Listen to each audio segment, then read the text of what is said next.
à tous et bienvenue sur le plateau de Face au territoire sur TV5 Monde. Vous savez, nous diffusons dans 200 pays en 22 langues. Bonjour Frédéric Dabi. Bonjour Cyril, bonjour à tous. Vous êtes le directeur général opinion de l'IFOP, l'Institut français d'opinion publique, qui mesure les sondages depuis 1938. C'est le plus ancien de ces sondages français. On a besoin de vos explications, surtout, j'allais dire, pour nos compatriotes également de l'étranger, vous le savez, dans toute l'Europe, mais aussi dans le reste du monde, qui ont du mal à appréhender ce qui se passe en France.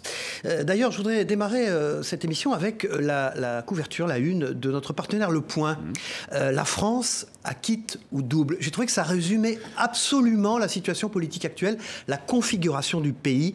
On en est là en France, Frédéric Dabi? Oui, je partage votre point de vue et ce titre du Point. D'une part, quitte ou double, c'est parce que jamais le Rassemblement national, qui a largement gagné les élections européennes, n'a été aussi près du pouvoir. Et quitte ou double, parce que la décision du président de la République, tout à fait légitime, c'est dans ses prérogatives de dissoudre l'Assemblée nationale, apparaît comme une décision, comme un pari, comme un coup de poker, on parle parfois de roulette russe, et comme quelque chose où il va jouer un peu la suite de son quinquennat, à qui tout double. Alors, je rappelle quand même le dernier sondage IFOP, il date d'hier soir, donc c'est récent. C'est un sondage fiducial LCI, Le Figaro Sud Radio. 35% pour le Rassemblement national, donc 3 points de plus quand même qu'aux élections européennes, 25% pour le Front populaire, enfin la gauche, 18% pour la majorité et 9% pour LR. Ces 9% d'LR à comparer aux 7%, c'est quoi? L'implantation locale d'LR qui fait qu'ils sont... Ou c'est ce qu'on a dit d'LR ces dernières 24 heures? Deux choses. D'une part, l'enquête qui a été finie mardi soir ne prend pas en compte le psychodrame et la crise très forte que connaît LR, une crise qui tourne au vaudeville mais qui est très compliquée dans un contexte on va y revenir, de préparation. On a Denis Caro de ce matin qui est en direct. Des élections législatives. Et ce qui est très spectaculaire, c'est ce 35%. 35%, Cyril, c'est presque 2 fois plus que ce qu'avait obtenu le RN aux législatives de 2022. Ça montre, mais la campagne va commencer, que pour l'instant, les élections législatives semblent simplement une réplique des élections européennes. Quand un président dissout, c'est après une victoire électorale, François Mitterrand en 81, en 88, c'est après une crise politique majeure, Charles de Gaulle en 62, en 1968, c'est Jacques Chirac pour prévenir une défaite. Jamais un président n'avait dissous après une telle défaite électorale. C'est qu'on peut voir arriver une assemblée du type de celle inversée, du type de celle qu'on avait en 81, la vague rose. Il pourrait y avoir une vague bleu marine en France. La campagne est en cours, mais très clairement, on a des indicateurs qui sont au vert pour le RN sur tous les plans, les enquêtes présidentielles.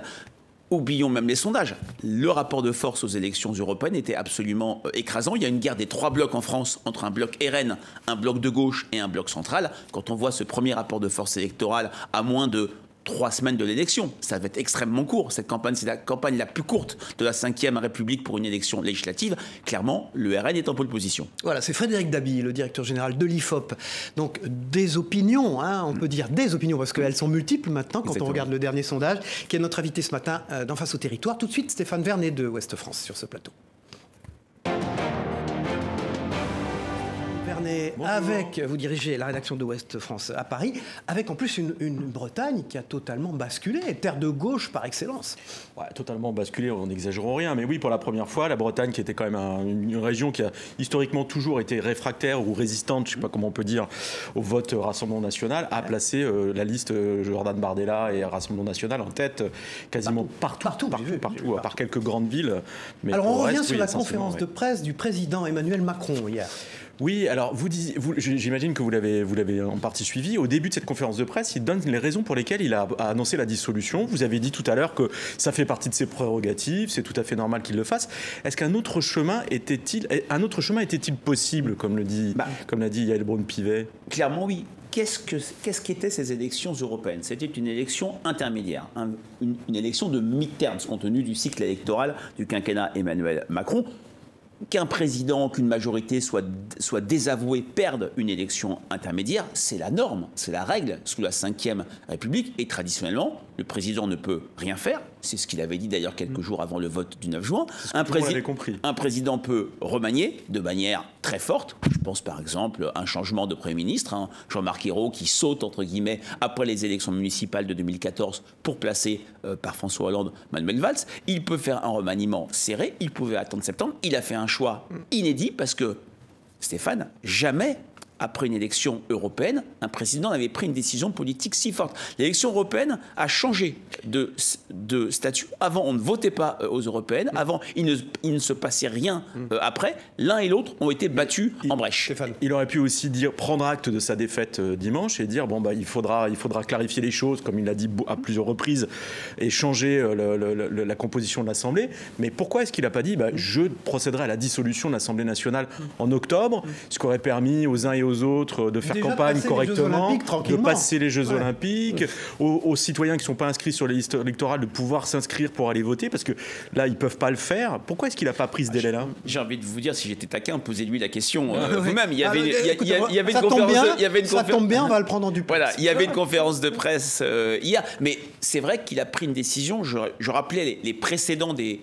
différentes dissolutions passées, une décision totalement inédite, avec un risque électoral, c'est pour ça que j'aime bien la couverture du Point, le qui tout double, un risque électoral majeur qui est comment peut-on imaginer que 3 semaines après une élection où les Français ont été extrêmement clairs dans leur message, dans nos enquêtes IFOP fiduciales pour TF1, LCI, Sud Radio et Le Figaro, 45% des électeurs ont voté pour sanctionner la politique du président. Comment imaginer qu'ils perdent cette cohérence le 30 juin prochain? Alors, au premier tour de l'élection présidentielle en 2022, Emmanuel Macron, sur son nom et sa personne, a recueilli presque 9,8 millions de voix.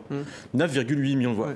Où est passé cet électorat en 2 ans? Parce que manifestement, il s'est est où? Alors, très clairement, premièrement, il s'est mobilisé de manière pas plus mauvaise que les autres électorats dimanche dernier. 58% sont allés voter. Mais ce qui est c'est pour ça que je ne partage pas l'analyse de proches d'Emmanuel Macron qui disent la défaite des élections européennes, c'est un problème de mobilisation, c'est un problème d'offre, puisque sur 100 électeurs Macron de l'élection présidentielle, seuls 51% ont voté pour Valérie Hayé, 18% ont voté pour la liste pro-européenne social-démocrate de Raphaël Glucksmann et 11% pour la liste Jordan Bardella. Il y a eu une déperdition du socle présidentiel. Et comment vous l'expliquez en fait? Est-ce que c'est pas lié aussi en partie? On parle de la lassitude du pouvoir.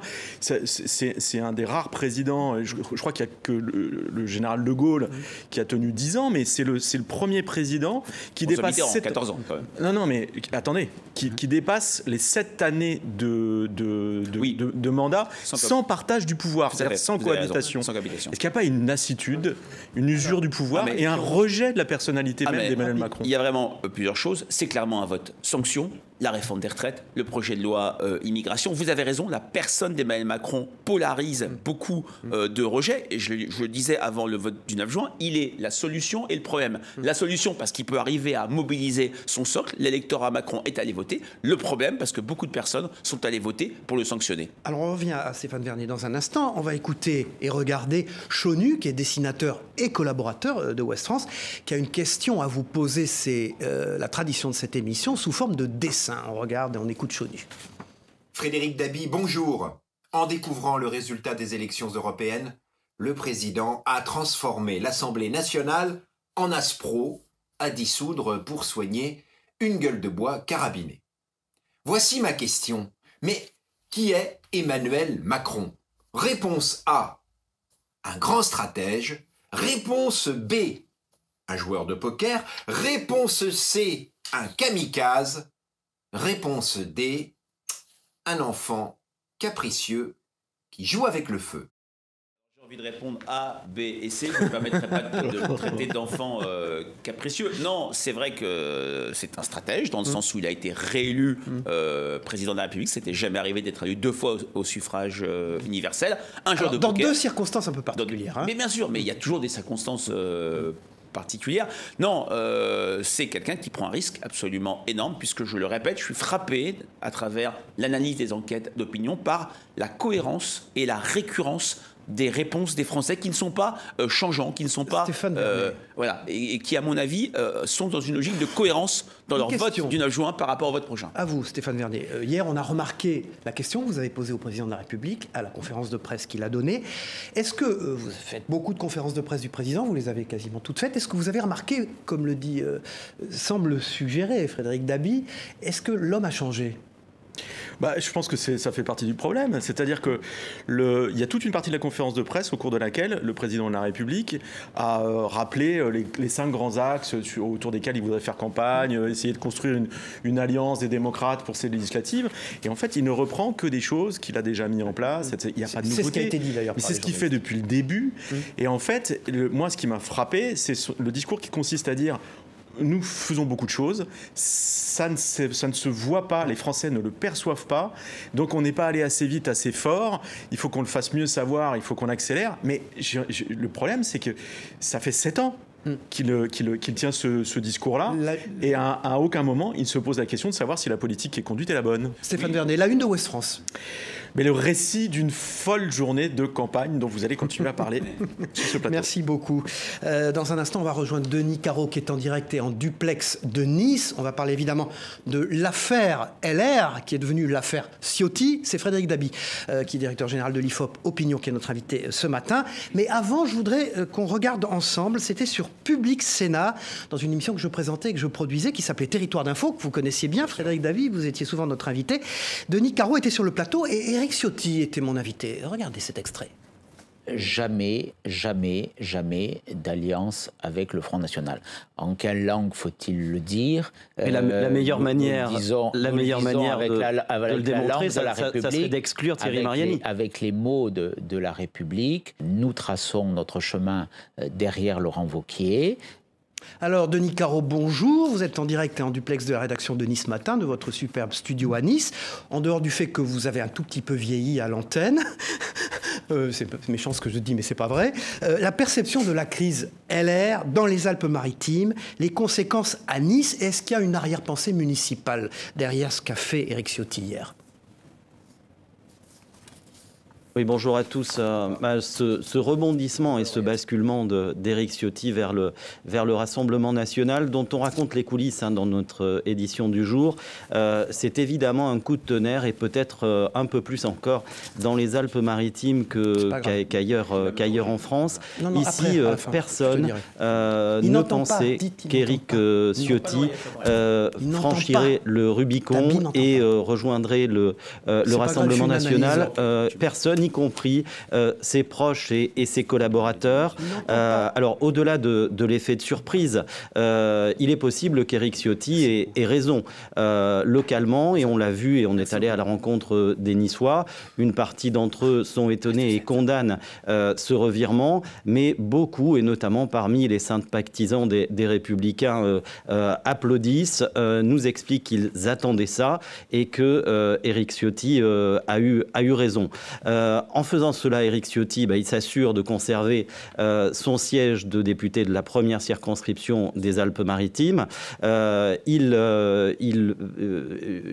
avance également vers une candidature à la mairie de Nice, puisque en toile de fond, il y a effectivement les ambitions municipales d'Éric Ciotti.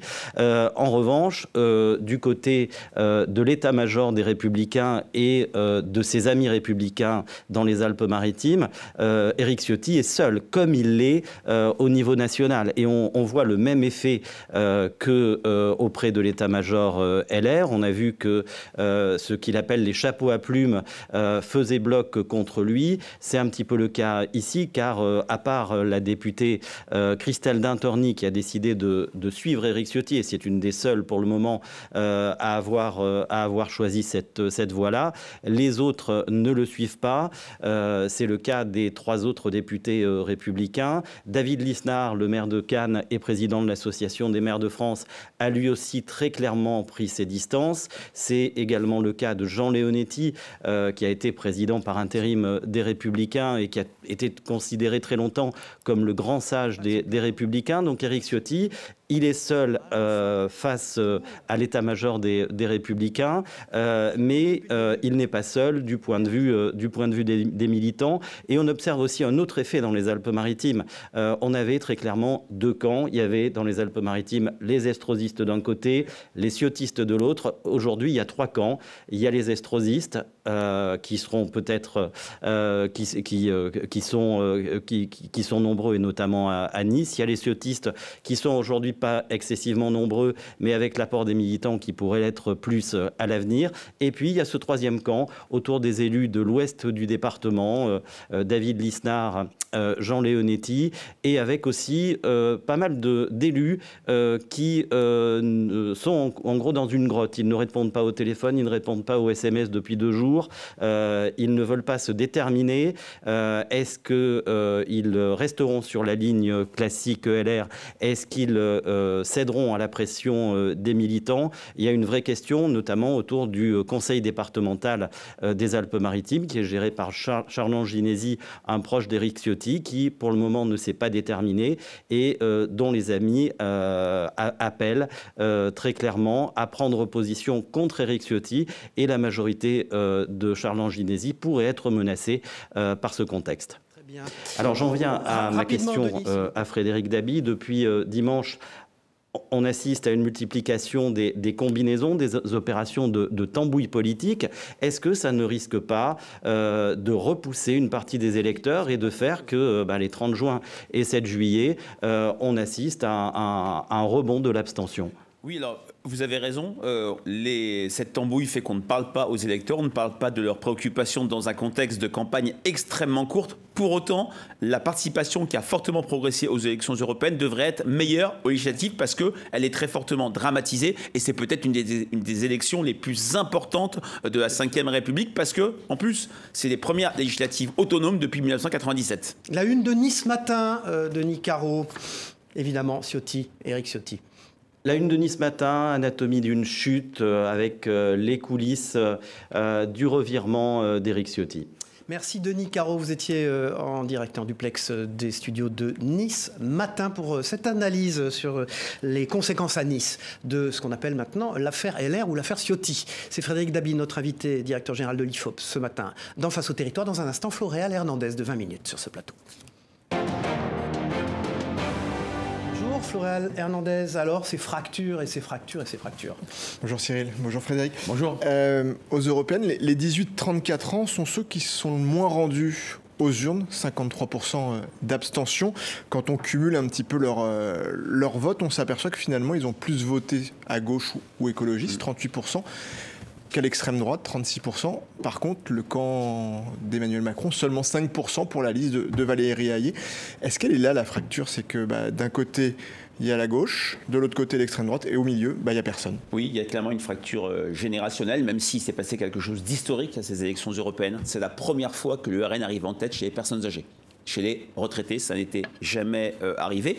La faible participation des jeunes et des primo-votants, elle est malheureusement en continuité avec l'élection présidentielle, où 41% des primo-votants, des jeunes de moins de 25 ans, n'étaient pas allés voter selon l'IFOP fiducial. Quand même, les jeunes ont plus voté à ces européennes qu'aux européennes de 2019. Les primo-votants ont placé en tête Jordan Bardella, mais il y a une forte percée en fin de campagne de la liste Manon Aubry, un des, je dirais, trésors électoraux de la Mélenchonie, ouais. C'est la jeunesse. Tom Benoît me disait, Floréal Hernandez, 38% des 18-24 ans a voté pour ce bloc-là.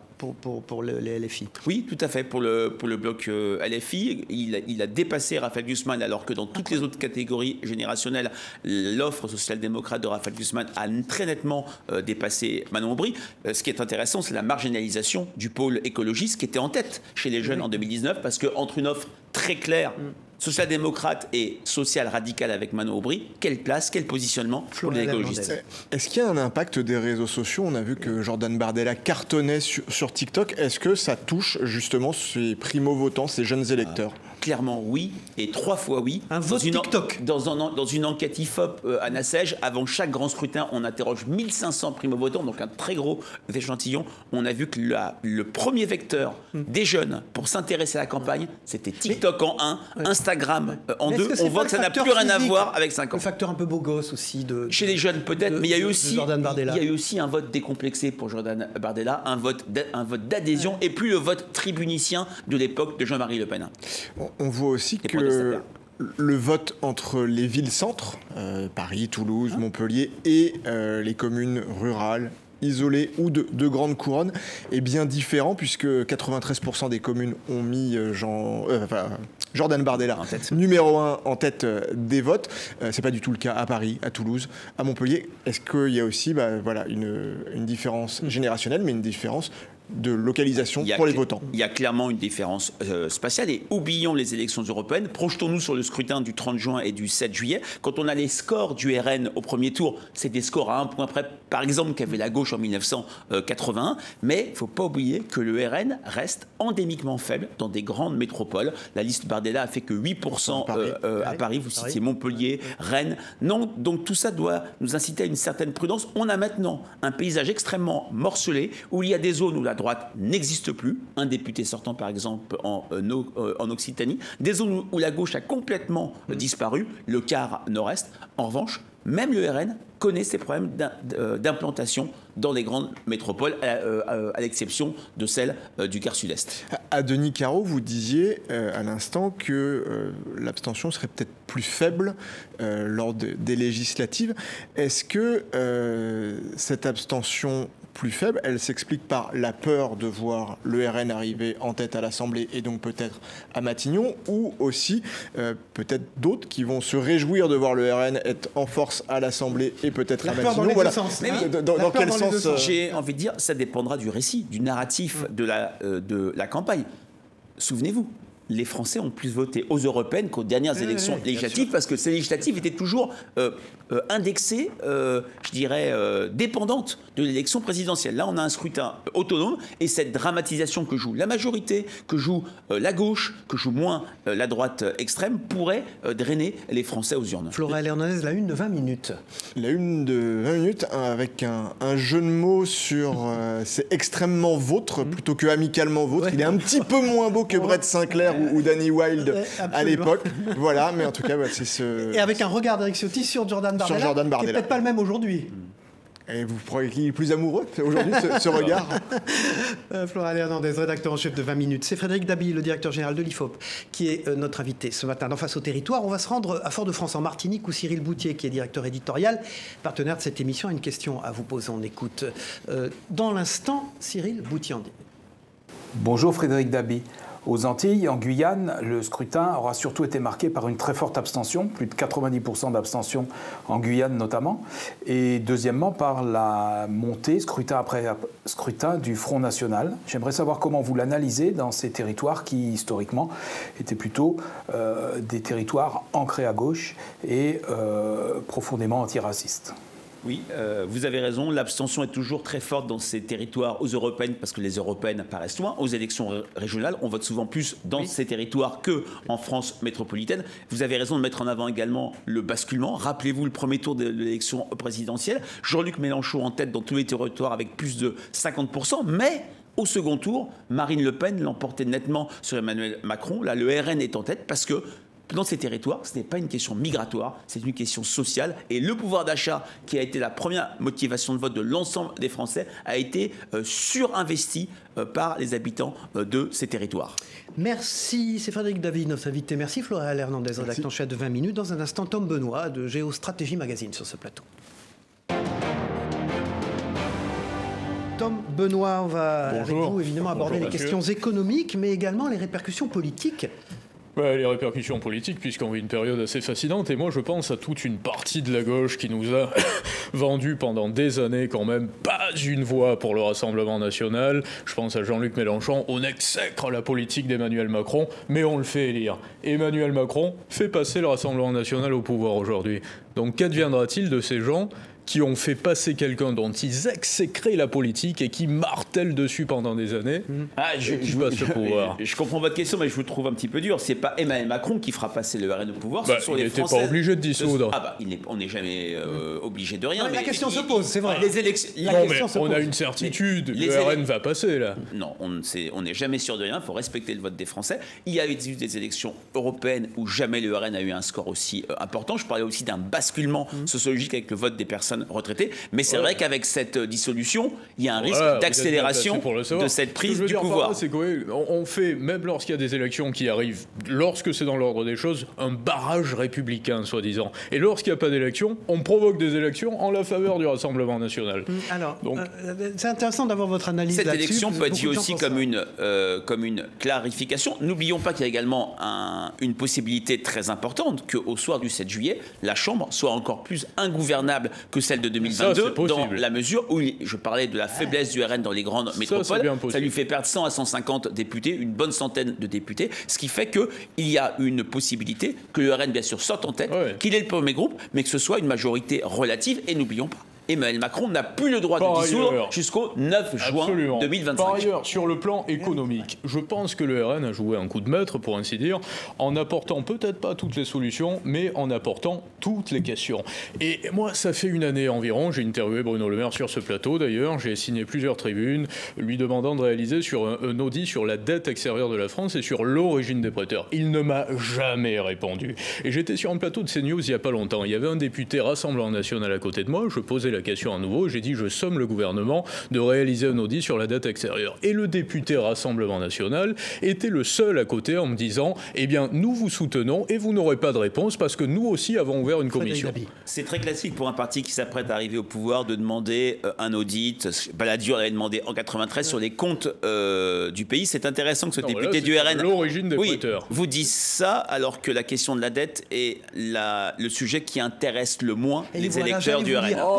Ça arrive en bas de tableau. Pourquoi il ne parle pas aux gens Non, parce que c'est trop macro-économique. Le quoi qu'il en coûte a, je dirais, anesthésié beaucoup de choses. Maintenant, dans la hiérarchie des préoccupations des Français, j'ai parlé en 1 du pouvoir d'achat, en 2 de l'immigration, la dette remonte petit à petit parce qu'elle obère l'avenir des enfants. Et n'oublions pas que le pessimisme français, c'est un pessimisme de projection. J'ai posé cette question à plusieurs personnes et à plusieurs gouvernants et on a fait des millions de vues sur les réseaux sociaux, et notamment la porte-parole du gouvernement macroniste qui n'a pas voulu répondre. Et bien souvent, on m'arrête dans la rue en me disant « cette question est essentielle ». Et je pense également aujourd'hui que si le gouvernement Macron a maquillé les comptes publics, comme le disait Olivier Marleix, ils auront des comptes à donner. Parce qu'aujourd'hui, on a 5,5 de déficit, alors que l'eurozone s'était engagée à avoir 3 points de déficit. C'est très technique. Votre question. Mais ça veut dire que le gouvernement Macron va être sommé de passer le pouvoir, justement, et de donner des comptes à des personnes qui vont éclaircir la situation sur les comptes publics,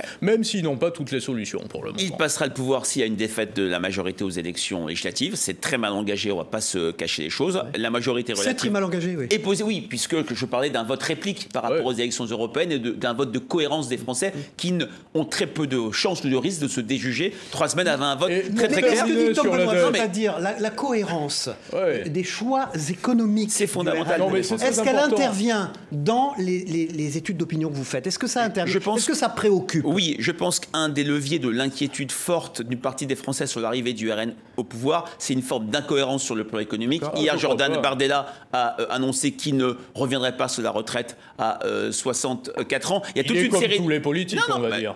Que Jordan Bardella mente à l'occasion, s'il vous plaît, cher Tom.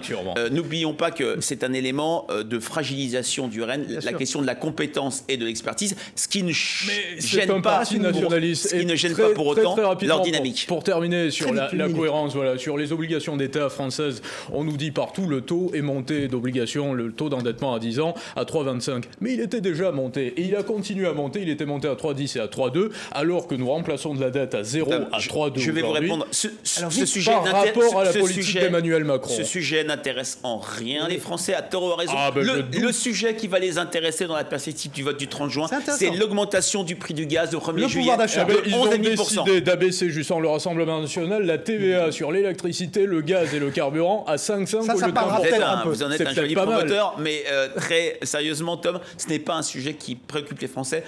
Aux élections européennes, on a eu un vrai triptyque, pouvoir d'achat, immigration, insécurité. La une de Géostratégie Magazine. La une de Géostratégie Magazine, le déclassement français, l'alerte de Claude Guéant, ex-secrétaire général de l'Élysée, qui s'inquiète de la perte de crédibilité de la France, dramatique aujourd'hui dans les pays d'Afrique, dont on est littéralement la risée, et on en parle longuement, et également un gros dossier d'investigation qui s'appelle Macron l'Américain, un président qui a vendu beaucoup de choses à Amazon et à des GAFAM pendant son mandat. Voilà, édition La Fond Presse, la une de Géostratégie Magazine.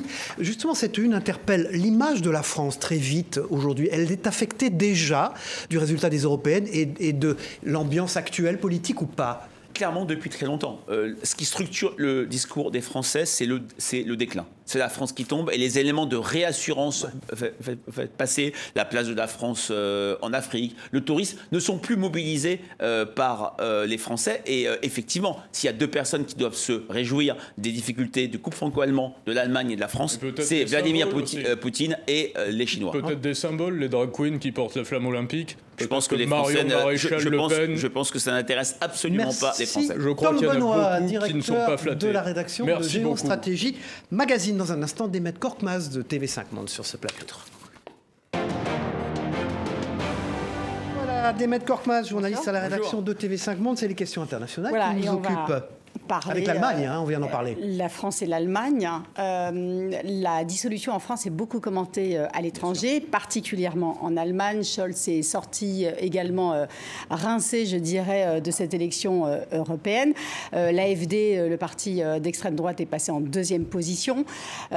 Certains, en Allemagne, somment Olaf Scholz de faire la même chose, c'est-à-dire de dissoudre le Bundestag. Est-ce que la France et l'Allemagne sont devenus les canards boiteux de l'Europe? En tout cas, ce qui me frappe, c'est à quel point le couple franco-allemand est beaucoup moins structurant et central dans l'Europe. Et même chez les Français qui, quand on leur faisait parler de l'Europe, parlaient d'abord spontanément et fortement du couple franco-allemand pour souvent le juger déséquilibré. On est passé à autre chose. On est passé à un discours des Français beaucoup moins critique vis-à-vis de l'Europe. Il n'y a qu'à voir comme le RN a mis sous le boisseau ses critiques structurantes sur le Frexit, sur l'euro ou sur l'Union européenne. Mais effectivement, il ne faut pas oublier que le mode de scrutin en Allemagne et en France n'a plus rien à voir. Ce qui se passe en France a un vrai retentissement, vous le savez, sur l'Europe, puisque ce qui était le moteur de l'Europe, l'Europe des deux franco-allemandes, l'Europe des six, devient maintenant peut-être pas un boulet, mais des pays en difficulté.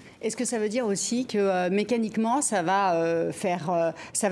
offre une place de choix pour Giorgia Meloni, qui, elle, par exemple, se renforce sur la scène internationale? Présidente de l'ECR, il faut rappeler, qui est cette extrême droite parlementaire européenne. Elle est en dynamique incroyable. Elle a gagné les élections et elle les a gagnées directement, puisqu'elle était tête de liste. On avait le droit de le faire. On aurait pu imaginer qu'un ministre soit tête de liste en France pour la majorité. Et effectivement, elle est dans une logique d'état de grâce. Les Italiens ne lui reprochent pas d'avoir complètement tourné le dos à ses promesses, notamment sur la question migratoire. Elle l'a fait pourtant. Elle n'est pas devenue, je dirais, la première femme de l'Europe, mais elle a maintenant un rôle absolument central du fait de l'affaiblissement de ses différents partenaires. Et donc ce rôle central pourrait aussi se jouer avec Ursula von der Leyen, qui peut-être l'histoire lui donne raison à Ursula von der Leyen de s'être rapprochée de Giorgia Meloni. Oui, alors c'est très intéressant comme on parle d'elle, comme on voit que l'Europe est maintenant incarnée, parce que l'Europe, on l'a vu, les Français, les Européens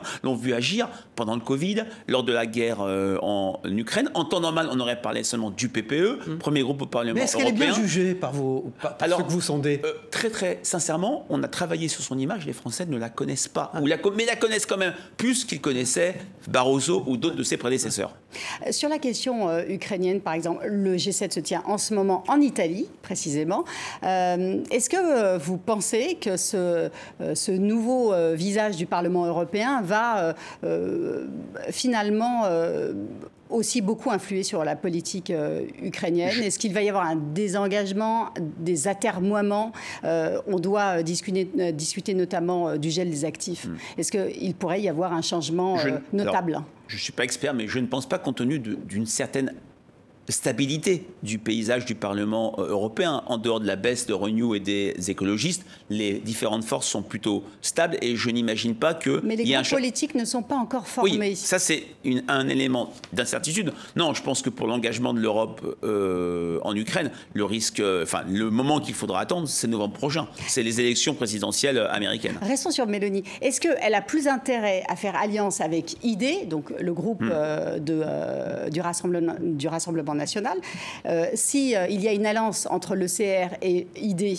alors ce serait la deuxième force politique du Parlement européen, ou est-ce qu'elle a plus intérêt à se rapprocher du PPE? Vous avez la réponse dans votre question. Si elle se rapproche du PPE, qui est le premier groupe, elle est beaucoup plus, je dirais, active et en situation déficience, c'est de faire imposer ses vues qu'avec cette alliance avec ID. Quand on a vu par le passé les tensions très fortes, et encore très récemment avec l'exclusion de l'AfD entre ECR et ID.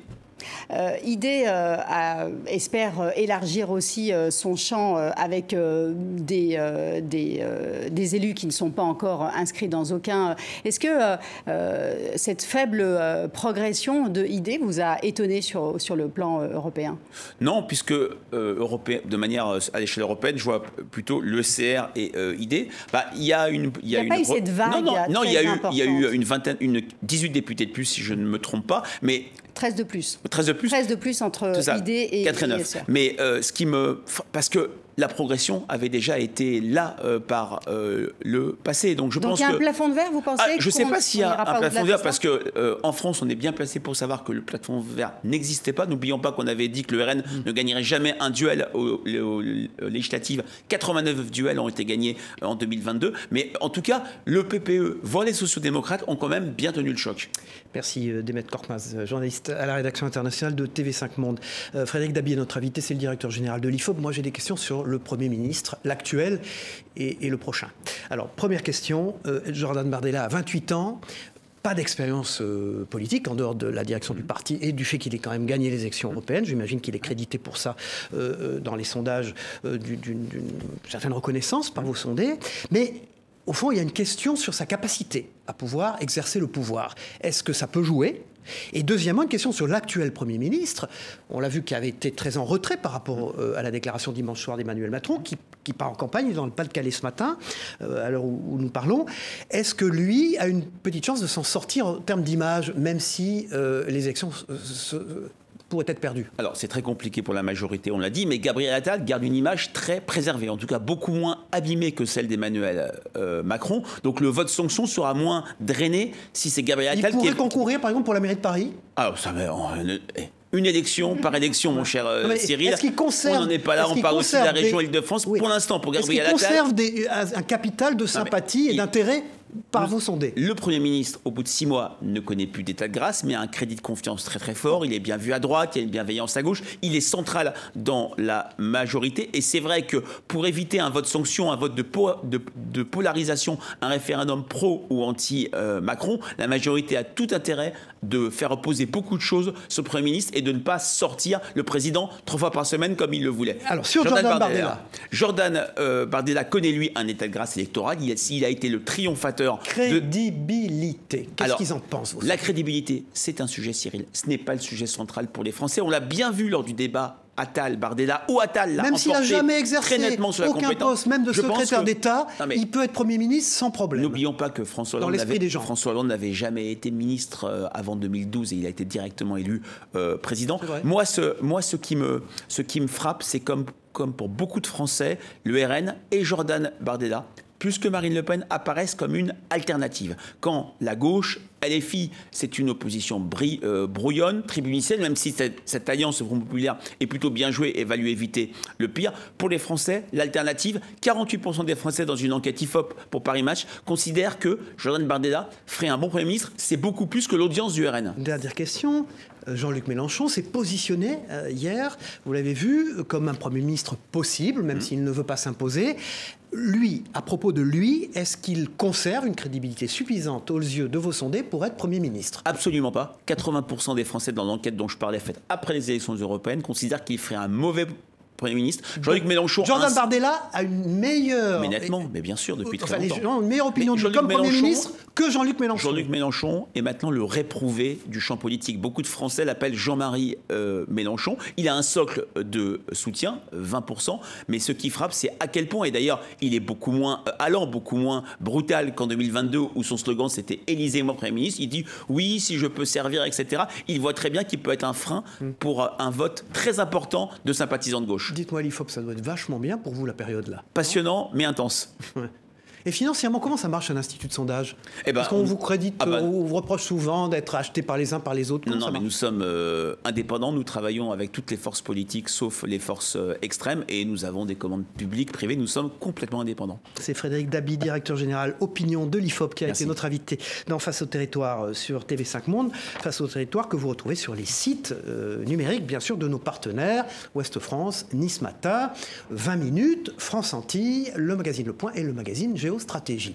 Merci de nous avoir suivis. On se retrouve évidemment jeudi prochain à même heure, même adresse pour des émissions assez passionnantes. Merci Frédéric Dabi, merci Demet Korkmaz. Au revoir à tous et les programmes bien sûr continuent sur cette chaîne TV5 Monde. Au revoir à tous.